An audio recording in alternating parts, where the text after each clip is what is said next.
Thank you very much, Mr. Chairman. Thank you for calling today's hearing. This region is particularly important to me as a former Western Hemisphere Subcommittee Chair. Ambassador Merton, Assistant Ambassador Lynch, welcome and thank you both for your service. You're both doing great work. But again, I must say the White House's failure to fill key positions in a timely manner means we cannot hear from those setting the course for foreign policy. That's too bad because, in my view, the administration has put us on a very dangerous course when it comes to the Western Hemisphere.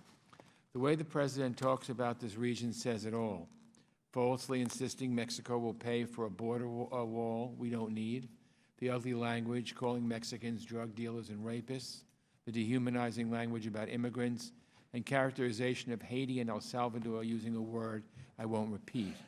Democrats and Republicans have worked for 2 decades together to improve a U.S.-Mexico relationship long characterized by mistrust. Bilateral cooperation on counter-narcotics was once unimaginable.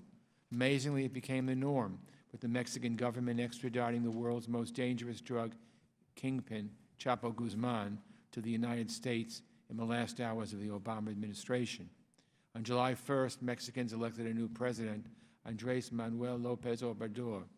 I worry that if President Trump continues along the same lines, President-elect López Obrador may pull the plug on security cooperation. Where would that leave us the next time we're seeking an extradition? Or if terrorists sought to cross the U.S.-Mexican border? Too much is at stake in our bilateral relationship, and we simply don't know if the President will continue to do this, take to Twitter, and do damage. And looking south, Mexico is just the start. For months, the families have been torn apart, and Central American children essentially have been held ransom to a radical anti-immigrant agenda. The President created this policy. He then said only Congress could fix it, which wasn't true, made clear by the fact that he then signed an executive order trying to end the policy. But the damage was done. Children to this day still remain apart from their parents. That has to change. The Organization of American States unanimously adopted a resolution on June 29th criticizing the inhumane family separation policy. It's hard to remember a time in recent memory when the OAS Permanent Council has so forcefully condemned the United States, and that's just the start.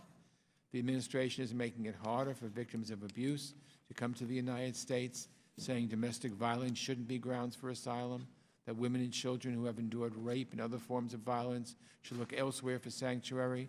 The United States also just opposed a UN resolution promoting breastfeeding.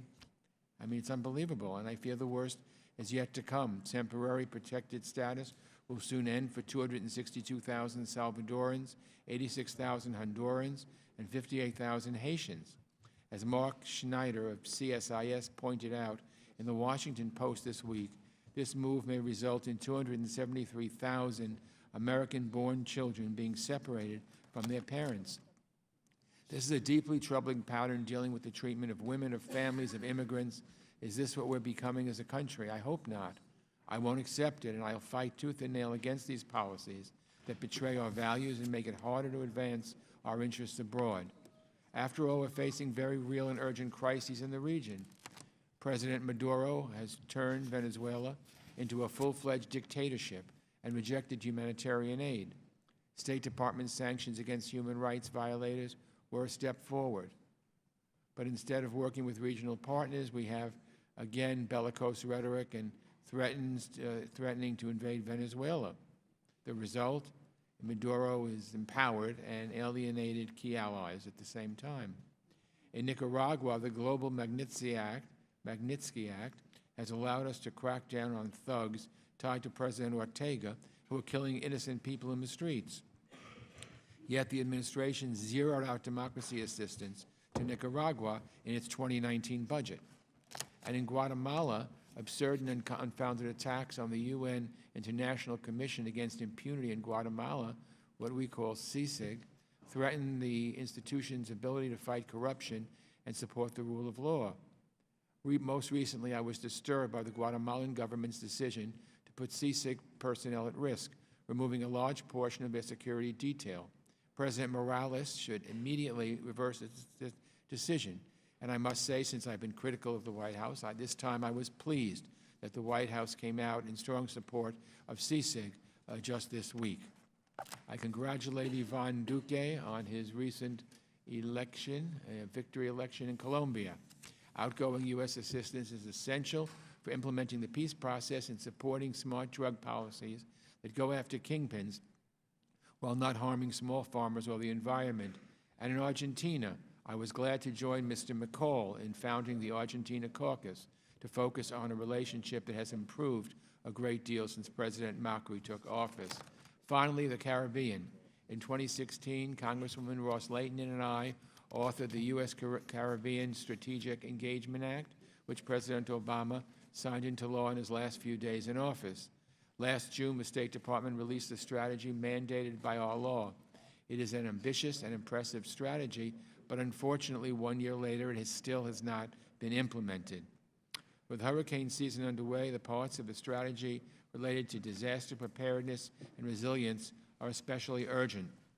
I implore our witnesses to put some meat on the bones of what on paper is an excellent strategy. And I'd be remiss not to mention that Haiti is very much on my mind this week. Haiti has suffered far more than any country should, and I stand with the Haitian people at this difficult moment.